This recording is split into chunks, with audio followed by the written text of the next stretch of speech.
Hello guys, welcome to our channel. This is Teja. ప్రస్తుతం మనతో పాటు సీనియర్ జర్నలిస్ట్ నాము బాలాజీ గారు. నమస్తే సార్. నమస్తే. సో తెలుగుదేశం పార్టీ సీనియర్ లీడర్లలో అసంతృప్తి ఉందా?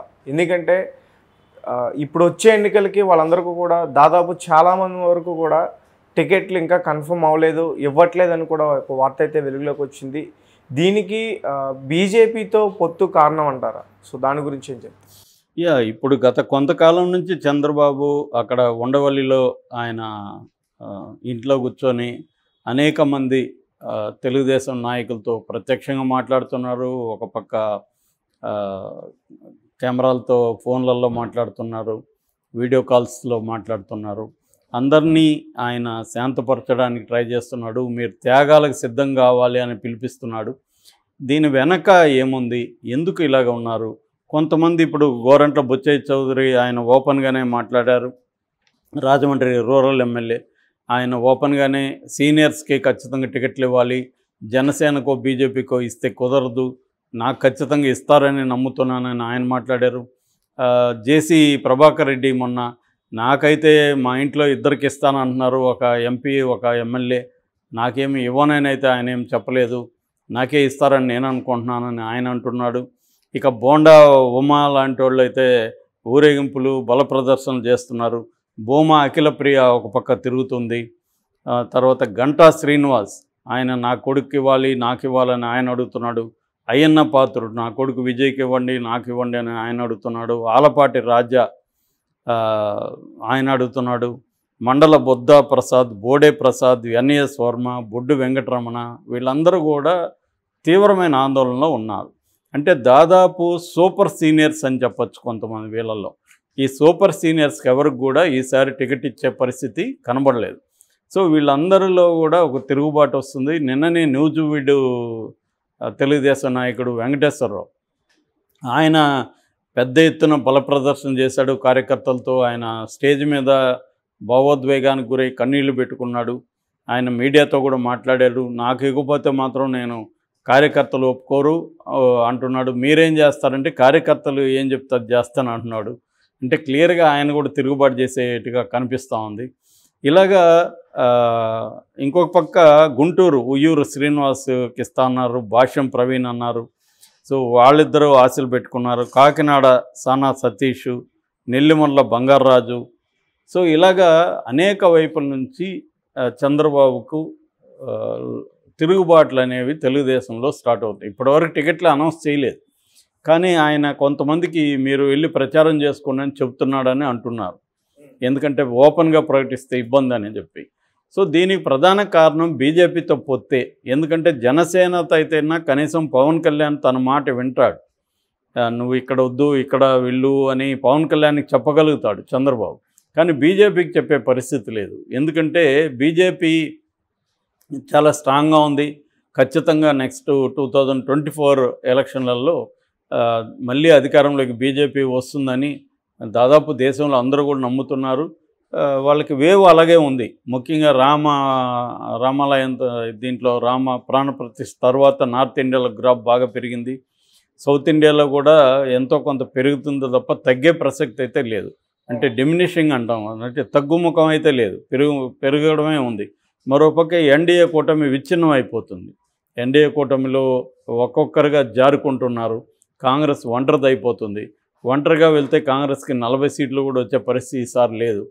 సో ఈ కాంటెక్స్లో బీజేపీ స్ట్రాంగ్గా ఉన్నప్పుడు చంద్రబాబు పరిస్థితి ఏంటంటే బీజేపీతో పొత్తు లేకుండా జనసేన చంద్రబాబు కలిసి వెళ్దామంటేమో జగన్ భూతం ఒకటి కనిపిస్తుంది. ఆల్రెడీ కేసులతో జగన్ ముందుకు వస్తున్నాడు. 2 కేసుల్లో ఛార్జ్షీట్లు కూడా కోర్టులో ఫైల్ చేసింది సిఐడి. సో ఆ రకంగా జగన్ చంద్రబాబు మీద కేసులు పెట్టుకొని రెడీకి కూర్చున్నాడు. దీని వెనుక మోడీ ప్రభుత్వం లేకుండా ఏమి లేదు. ఖచ్చితంగా మోడీ ప్రభుత్వ ఆశీర్వాదంతోనే జగన్ చంద్రబాబుని జైల్లో పంపి పెట్టాడు. ఇప్పుడు కూడా కేసుల్లో రెడీగా ఉన్నారు. ఒకవేళ పొత్తుల్లోకి వెళ్ళకపోతే చంద్రబాబును లోకేష్ను జైలుకి పంపించే అవకాశాలు కూడా ఉన్నాయి. ఎందుకంటే సింపతి కంటే కూడా బయట లేకపోతే చంద్రబాబు ఆర్గనైజ్ చేయలేరు దీన్నంతా. లోకేష్కి వ్యతిరేకత పెద్ద ఎత్తున వచ్చేస్తుంది. ఎందుకంటే ఆల్రెడీ జనసేన చంద్రబాబు పొత్తుల్లోనే అనేక గందరగోళాలు ఉన్నాయి కాబట్టి దీనంతా ఆర్గనైజ్ చేయాలంటే చంద్రబాబు మాట అయితే వింటారు సీనియర్స్. కానీ లోకేష్ చెప్తే వినకపోవచ్చు. కాబట్టి చంద్రబాబు గారిని కానీ జైల్లో పెట్టేస్తే తెలుగుదేశాన్ని నిర్వీర్యం చేయొచ్చు అన్న ఒక ఆలోచన బీజేపీలో కూడా ఉంది. కాబట్టి చంద్రబాబు ఏం ఆలోచిస్తున్నాడంటే మనం కొంత తగ్గి వాళ్ళకి పార్లమెంట్ సీట్లు ఎక్కువ ఇచ్చేద్దాం, పార్లమెంటు పోతే పోయింది, మనకు పార్లమెంట్ ఇంపార్టెంట్ కాదు, ఆంధ్రప్రదేశ్లో అధికారం ఇంపార్టెంటు, కాబట్టి వాళ్ళు పార్లమెంట్ ఎక్కువ అడుగుతున్నారు, ఇచ్చేద్దాము అని కాంప్రమైజ్ అవుతున్నారు. సో ఈ కాంటెక్స్లో పార్లమెంటే కాదు, బీజేపీ ఈసారి ఆంధ్రప్రదేశ్ అసెంబ్లీలో కూడా ఎక్కువ సీట్లు తెచ్చుకోవాలని ట్రై చేస్తుంది. అవసరమైతే రేపు పొద్దున తమ మద్దతుతోనే చంద్రబాబు అధికారాన్ని కైవసం చేసుకునే విధంగా బీజేపీ ప్లాన్ చేస్తుంది. ఆల్రెడీ విష్ణువర్ధన్ రెడ్డి బీజేపీ రాష్ట్ర ఉపాధ్యక్షుడు, జాతీయ నాయకుడు, ఆయన క్లియర్గా పదే కుండలు బద్దలు కొట్టినట్టుగా ఆయన ఏం చెప్తున్నాడు, బీజేపీ నుంచే ముఖ్యమంత్రి అవ్వాలి పొత్తులు పెట్టుకుంటే అని ఆయన చెప్తున్నాడు. ఇది ఎందుకు చెప్తున్నాడు, ఒక రకంగా బ్లాక్మెయిల్ చేస్తున్నారు. ఇప్పుడు ఈవెన్ మన ఆంధ్రజ్యోతిలో రాధాకృష్ణ కూడా బీజేపీ బ్లాక్మెయిల్ చేస్తుందని ఎడిటోరియల్ రాశాడు. ఈరోజు కూడా కొత్త పలుకు రాశాడు. కొత్త పలుకులో బీజేపీతో ఎలా జగన్ కానీ ఇటు కేసీఆర్ కానీ ట్రై చేస్తున్నారు అనేది ఆయన రాసుకుంటూ వచ్చాడు. చంద్రబాబు మాట మాత్రం ఎక్కడ తీయలేదు ఆయన. అంటే క్లియర్గా బీజేపీతో చంద్రబాబు పొత్తు ఖరారైనట్టుగానే ఈరోజు కొత్త పలుకులో కూడా మనకు అర్థమవుతుంది. అయితే ఈ పొత్తు అనేది అట్ వాట్ కాస్ట్, అంటే చంద్రబాబు ఏ మూల్యం చెల్లించాలి దీనికి. అంటే ఇప్పుడు ఒక రూమర్ అయితే ఏమొస్తుందంటే 75 సీట్లు బీజేపీ జనసేన కలిసి అడుగుతున్నాయి, 10 ఎంపీ సీట్లు అడుగుతున్నాయి అనేది ఒక రూమర్ వస్తుంది. 75 కాకపోయినా కనీసం ఒక 50 సీట్లన్నా ఇద్దరు కలిసి ఇవ్వాల్సిన పరిస్థితి అయితే ఏర్పడే అవకాశం ఉంది. 50 పోతే ఇంకా 125 మాత్రమే చంద్రబాబుకు ఉంటాయి. సో దీంట్లో తెలుగుదేశంలో నాయకులు అందరినీ అకామిడేట్ చేసే పరిస్థితి చంద్రబాబుకి లేదు. అందువల్ల ఖచ్చితంగా తిరుగుబాట్లు అనేవి జరుగుతాయి, రెబల్స్ అనేవాళ్ళు వస్తారు. రెండోది కొన్ని చోట్ల వైసీపీ నుంచి వచ్చిన వాళ్ళకి కూడా అకామిడేట్ చేయాల్సి ఉంటుంది చంద్రబాబు. నేను వైసీపీ నుంచి వచ్చే వాళ్ళని తీసుకోనని ఆయన ప్రకటించాడు, కానీ కొన్ని ఏరియాల్లో వైసీపీ నుంచి రెబల్స్ వచ్చినప్పుడు వాళ్ళే గెలుస్తారనుకున్నప్పుడు వాళ్ళకి ఇవ్వాల్సి ఉంటుంది. ఇప్పుడు ఆయన యార్లగడ్డ వెంకటరావు ఉన్నాడు వంశీకి పోటీగా, సో ఆయనకి టికెట్ ఆల్రెడీ ఇచ్చేశారుగా. అట్లాగే ఉండవల్లి శ్రీదేవి ఉంది, మేకపాటి చంద్రశేఖర్ రెడ్డి ఉన్నాడు, కోటమిరెడ్డి శ్రీధర్ రెడ్డి ఉన్నాడు. ఇలాంటి వాళ్ళకి అందరికీ ఆల్రెడీ హామీలు ఇచ్చారు. ఇప్పుడు కొలను పార్థసారథి ఉన్నాడు నూజివీడులో, ఆయనకి ఇవ్వబోతున్నారు. అందుకే నూజివీడులో వ్యతిరేకత వస్తుంది. ఇలాగ వైసీపీ నుంచి కనీసం ఒక 10 మంది కన్నా ఎంపీలు ఎమ్మెల్యేలు కలిపి ఇవ్వాల్సిన పరిస్థితి ఉంటుంది. బీజేపీకి ఇవ్వాల్సి ఉంటుంది, జనసేనకి ఇవ్వాల్సి ఉంటుంది. అందువల్ల తెలుగుదేశంలో రెబల్స్ పెద్ద ఎత్తున వచ్చే అవకాశం అయితే ఉంది.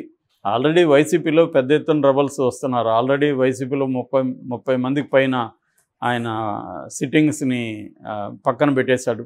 దానివల్ల అక్కడ కూడా రెబల్స్గా మారే అవకాశం ఉంది. సో కాకపోతే ఏంటంటే ఇప్పుడు ఒక విచిత్రమైన వాతావరణం. ఇంతకుముందు ఒక పార్టీలో రెబల్స్ ఇంకొక పార్టీలోకి వచ్చేవాళ్ళు, ఇవాళ అది కష్టమైపోతుంది. ఒక పార్టీ నుంచి ఇంకో పార్టీకి కూడా వెళ్ళదని ఆల్రెడీ ఆ పార్టీలో కూడా రెబల్స్ ఉన్నారు. సో ఇది ఒక డిఫికల్ట్ సిచ్యువేషన్గా మనం చెప్పుకోవచ్చు అన్ని పార్టీల్లో. అది ఓన్లీ చంద్రబాబుకే పరిమితం కాదు. ఇప్పుడు టాపిక్ చంద్రబాబు కాబట్టి నేను అది చెప్తున్నాను. ఇంతకుముందు కూడా వైసీపీలో రెబల్స్ మీద కూడా నేను మాట్లాడాను. సో అన్ని పార్టీల్లో ఉంది. ఈవెన్ జనసేనకు కూడా ఇదే ప్రాబ్లం. జనసేనలో ఎప్పటి నుంచో జెండా మోసిన వాళ్ళ పరిస్థితి ఏంటి, కొత్తగా జనసేనలోకి చేరిన వాళ్ళకే ఇంపార్టెన్స్ ఇస్తున్నారు. ఫర్ ఎగ్జాంపుల్ విశాఖ శివశంకర్ అక్కడ జనసేనలో ఎప్పటి నుంచో ఆయన పనిచేసుకుంటుంటే ఇప్పుడు వచ్చి వంశీకృష్ణ యాదవ్ మొన్న ఎమ్మెల్సీ, వైసీపీ ఎమ్మెల్సీ, ఆయన వచ్చి జనసేనలో చేరినాడు. ఇప్పుడు ఆయనకి ఇంపార్టెన్స్ ఇస్తున్నారు. మన వైపు టీడీపీ నుంచి వైసీపీలోకి, వైసీపీ నుంచి జనసేనలోకి వెళ్ళిన పంచకర్ల రమేష్కి ఇంపార్టెన్స్ ఇస్తున్నారు. దాంతో శివశంకర్ గొడవ చేసే అవకాశాలు ఉన్నాయి. ఇట్లా ప్రతి చోట కూడా జనసేన వాళ్ళల్లో కూడా ఇబ్బందులు ఉన్నాయి. విజయవాడ వెస్ట్లో అదే పరిస్థితి.